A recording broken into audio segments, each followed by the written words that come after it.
During Samyam Mahavrata at Ramnagar in Rishikesh from April 13th to the 22nd, 1959, the diary states, one evening towards the close of the function for that day, Mataji asked an old devotee to tell her about any strange experience he had had.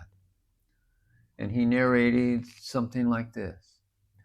Yesterday afternoon, I went to have a bath in the Ganges, but as I walked back, I discovered that I had lost the key of my room. All searching proved futile. Here I was, pining to join the satsang, but how could I enter the hall in wet clothes? Almost in tears, I sat down on a stone, wondering how to open my room. Suddenly, I felt someone was approaching. Looking up, I saw a beautiful lady, dressed in a white sari and resembling our Ma, and she was standing before me. She seemed to hail from the hills. She inquired, "What is the matter?" I told her of my trouble, and she replied, "Your key may be in the water somewhere." She then took off her sandals and stepped into the Ganges. In no time did she come out of the water with my key in her hand, and it seemed quite miraculous when she did. I felt so enormously grateful, I could not help thanking her. And she said, "You call me mother and thank me. Go and wash your key. It is covered with sand." So I obeyed, but when I turned round and looked up, the lady had vanished. How she could have disappeared so quickly, I could not understand. In fact, there was something mysterious about the whole incident. I, however, opened my room and changed into dry clothes, but I did not go to the satsang. I was deeply stirred. I had lost my key, and my mother had found it for me. But where was the key to my life? How could I open the door to my real being? I was tormented by this question and lay awake all night. When I related to Mataji about my strange experience, she asked a few questions about the beautiful lady and then said, "It was Mother Ganges who appeared to you." I said, "There was no one to be seen afterwards." And Mataji remarked, "Where no one is, there is he." After the old gentleman had narrated his story, Mataji said, "This is why you partake in the Samyam Vrata, in order to find the key. This is why the function is held on the banks of a holy river, that you may find the real key that has remained lost through so many births. This is the place where the key can be found.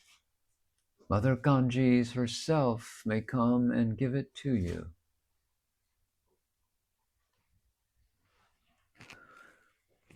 The following, as experienced by Vijay Ananda, an intimate disciple of Ma, during Mother's birthday celebrations in May 1959.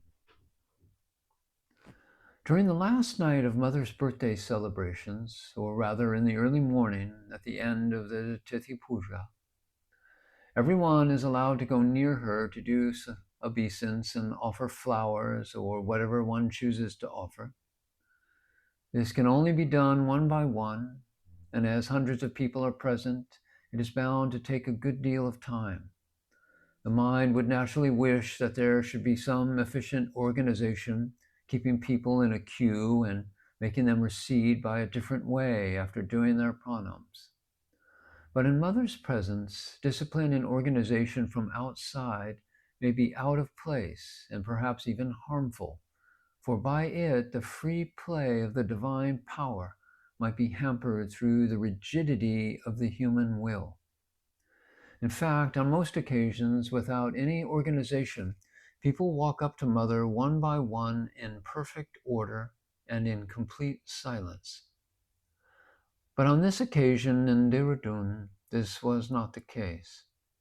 I was present during that holy night in Kishampur, And like everybody else, I also tried to approach Mother when the puja was over.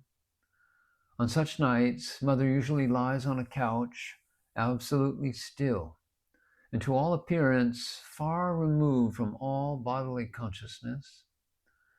As soon as she returns to the normal state, offerings and salutations are stopped, and Mother is led back to her room. I had brought a beautiful bouquet of flowers with a view to offering it to Mother. I tried first to follow one cue, but another one had formed from a different direction. After several unfruitful attempts, I at last managed to come near Mother with only 3 or 4 people in front of me. But at that moment, a few ladies rushed in and we were obliged to stand back. I then reflected that one should, after all, take things as they come on all occasions, and thus remained aloof. At that very moment, Mother sat up. A human semicircle was formed around her to protect her from the crowd. Offerings and salutations had to stop. It looked as if the bouquet I had brought would not fulfill its purpose of existence. But a few minutes later, Mother arose, and on such occasions it takes some time before she fully recovers body consciousness, and she is led to a room supported by several persons. 2 human walls are formed on both sides of her to enable her to walk undisturbed by the intruding crowd.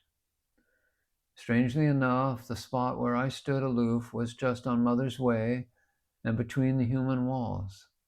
Mother advanced, facing exactly in my direction, and I deposited the bunch of flowers at her feet, made obeisance, and stepped out of her way. When afterwards I pondered over this incident, I realized that in that holy night, notwithstanding the variegated crowd and the confusion resulting therefrom, I had had the chance to present my offering to Mother in a unique and exceptional way. In fact, in precisely the manner that I preferred. Probably many other persons have had similar experiences. 28th May, 1952. At the special request of Sri Durga, Raja Sahib of Solon, Mataji returned from the Jakko hills of Simla to Solon today. In the evening, something remarkable occurred that is worth recording. One of the brahmacharis of our ashram had a talk with Mataji about his sadhana. Immediately afterwards, Mataji called me and said, "Just imagine, Didi, what a strange thing has just happened. The brahmachari, although a disciple of Sri Devi Giriji, asked this body what the object of his contemplation should be. To start with, this body had the kayal, the divine inspiration, to tell him he should proceed as he had been instructed at the time of his initiation. He also explained clearly what kind of japa he was practicing. All of a sudden, I saw in that corner of the couch," Mataji indicated the side where she usually keeps her head when lying, "and I saw the figure of a person who was his hand had raised and pointed to that spot. And there was a nice large picture representing Mataji that is kept there. He did so once. While talking, I kept on casting glances at him. Once again, he distinctly pointed to the same spot. Mataji laughed heartily, and then she added, 'Who can tell? Perhaps he was drawing attention to your room, Didi.' I also joined in the laughter and said, 'How very nice. No doubt he must have pointed to me, but what was his figure like?' With a smile, Mataji replied, 'He looked like the charioteer of Partha. Sri Krishna is described as that charioteer, and Arjuna in the Bhagavad Gita is Partha. He wore that kind of dress. He stood up very straight, and with his long arm that reached down to his knees, he pointed in that direction. So think of it. At first, it did not strike me, but later it became clear that he appeared exactly in the place where the Srimad Bhagavat is being kept. The brahmachari was called, and in Mataji's presence, I told him all about the strange incident. He responded by saying, "Oh yes, I did notice that while talking." Mataji seemed, as it were, to have been preoccupied with other deep contemplations. The atmosphere here in the room also became enchanted. As she spoke to me, Mataji's eyes twice wandered in that direction, but I could not see anything at all. Without uttering a word, Mataji listened to our conversation, smiling gently. I then told the brahmachari, "It is well known that Mataji does not always explain clearly what happens. There can, however, not be the shadow of a doubt that today Sri Krishna himself has appeared and indicated to you by his gesture to contemplate Mataji as she is on that picture." Finally, Mataji said to the brahmachari, "At any rate, you should do one thing. Whenever you sit down for your meditation, first of all concentrate on that form of Sri Krishna, and then, after doing obeisance to him, contemplate whatever else may be. For he himself has come today in that form to intimate to you what to do. This is why you should start your meditation by thinking of Krishna."